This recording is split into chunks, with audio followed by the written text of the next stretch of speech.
I'm gonna show you my plant museum in Minecraft. So there, plant museum. Okay.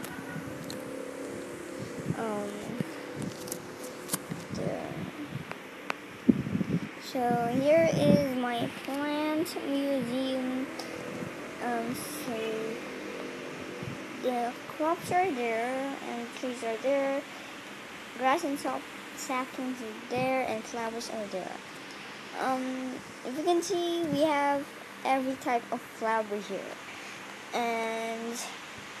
and grass and saplings, and we also got trees in here: the oak tree, the jungle tree, all trees except this is fake because I cannot plant one.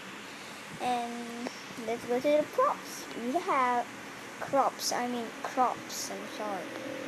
Wheat, melons, carrots, pumpkins, potatoes, and beetroot. And yeah, it took me 2 days to build this all. So yeah.